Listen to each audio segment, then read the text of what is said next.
What I'm going to show you is what a professional risk manager actually monitors on a live trading floor, whether it be from our senior to junior live traders, all the way down to our grads. When we intervene, what behaviors concern us, and what can separate a trader from surviving from the one who could eventually blow up. Now, most retail traders think risk management is just about position sizing or setting daily loss limits, or even a risk manager shouting from across the room, hey, get out of your position. But in reality, a huge part of risk management is actually monitoring behavior, monitoring patterns, decision making, emotional stability, and of course, recognizing when a trader is just basically starting to drift away from their process. So as the head of the Cyprus Trading Floor here at Axia, one of my roles is of course being the primary contact for our live traders, all the way from our juniors to the seniors to the elite. But of course, one thing that I do want to mention from the offset, and I'm going to be referring to a lot through this video, is of course with the grads that are on sim. Yes, they need risk management. Why? Because we want to develop and instill the best practicing habits they can have from the beginning, because when they transition into that live environment, we suddenly have a trader who is very able and very aware of trade management, risk management, which is what we're talking about in this video, as well as of course account management. And some of the things that we're looking for as risk managers, and of course especially with our grads and our traders here in Cyprus, are things like the consistency, building things like repeatability, process, great decision quality, emotional stability, self-awareness. All of these things become basically part of their coachability. And it's so important, again, especially from the ground up when you're starting and you're building yourself as a developing trader, being able to follow your plan and developing trust in your trade, in your plan, in your execution, but as well as your team around you, your risk managers, your coaches and your mentors. All of that bit plays a huge part in your development of your foundations. So one of the things that I do instill, especially to our grads and of course our junior traders, is a trader usually blows up behaviorally before they can blow up financially. Now, of course, not always the case. This is usually due to the flip side of the things that I've just listed already. So some of the things that I do look for in developing traders and things that I, try to really get through to them, especially as they're getting close to that point of being able to go live with Axia, are things like learning to understand when they have sudden changes in behavior. Well, these are things that I'm looking for. So as a risk manager, and as you can see here in this office where I've got some of my risk screens, of course, closed, there are many things that I'm looking for throughout the day as a trader is basically working throughout the day. And some of them are just sudden changes in behavior. And yes, I can see that behavior change based on the type of products they're trading or the number of lots that they're using. If I start to see traders forcing opportunities or becoming obsessed with P&L, these are all little markers, especially with those grads where I'm watching how they're trading. If I start to notice patterns like they're stopping really reviewing as much, they're stopping, or they're just not putting as much effort into things like the prep sessions, they're not asking questions, they're getting defensive maybe if I question them about a particular trade. This is when trading starts to hurt them emotionally, and through that of course that leads into things like being hesitant after losses, learning to refuse to take risk, and that starts to become a big problem as time goes on if they start to go down that rabbit hole too much, or taking on too much risk on the flip side. Of course, for the grads, learning these things from the beginning, and for you at home who's trading at home as a retail trader, being aware of these questions or being aware of these points that I'm bringing up in this video should be able to help you understand yourself better as a trader. You might not have a one-on-one risk manager at the moment, but if you did, these are the kind of things that we would be looking for out of yourself. So when you are doing your next debrief, make sure you ask yourself these kind of questions as well. Review yourself from an outside point of view like we do. Now, when the traders, the grads, all the way up from, from the juniors to the seniors, as risk managers, as the point of contact for their risk, we're not reacting to just one trade. We're reacting to patterns. And that's also very, very important because of course a trade can be the trade and go wrong.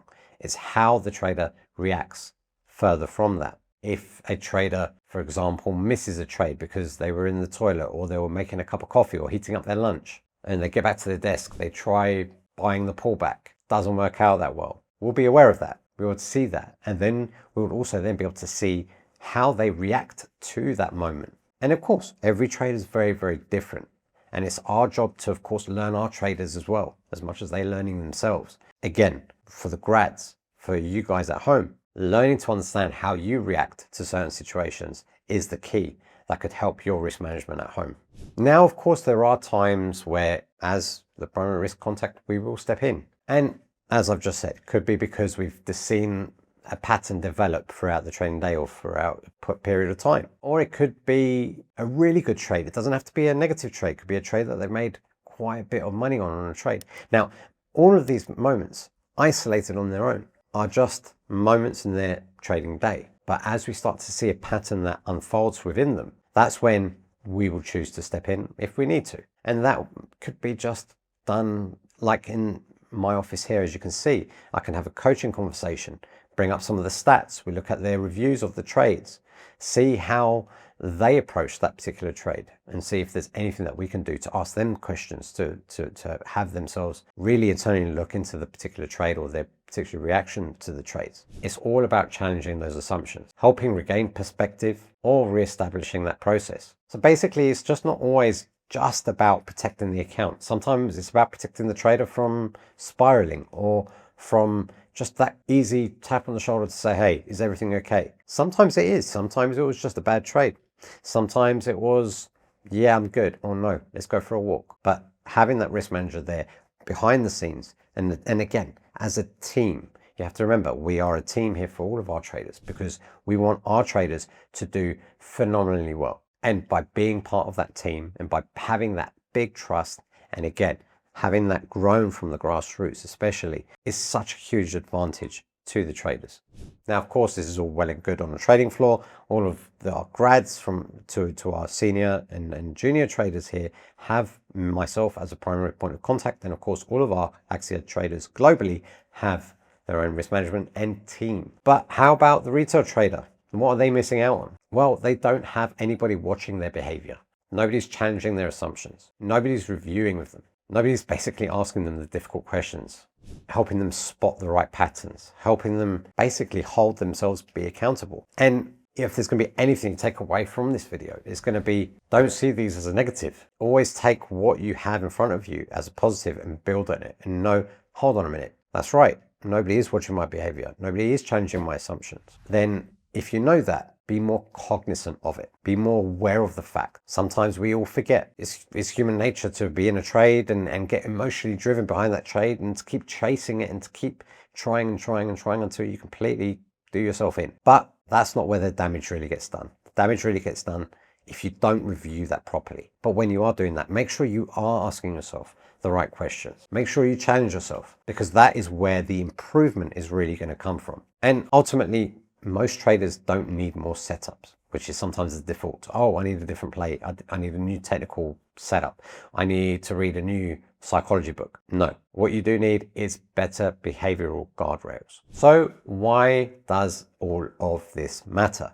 Other than just giving you all a perspective of what happens on a trading floor and how does a trader have a big team around them of risk managers, coaches, mentors, etc. How is this helpful for you? Because it's very important to understand that careers aren't built in 1 month. Contrary to what many training platforms or YouTube gurus are telling you out there. You cannot do a hit and run, make $1 million and go and spend your time at the beach. It just doesn't work like that. Consistency takes time. I see it day in and day out, not just from our grads, but even from our senior to our elite level traders, 7 to 8 figure traders. I can see how just over time, they have built the consistency.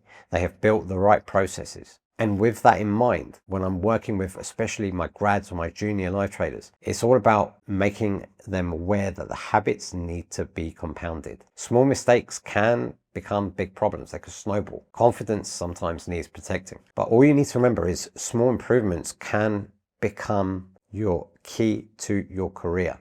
Always one step ahead at a time. For us as a team, and as a primary contact for our traders, it's all about us helping traders recover, helping traders grow, helping traders basically gain trust in themselves again, in their trades, in their team, and of course, in their long-term development.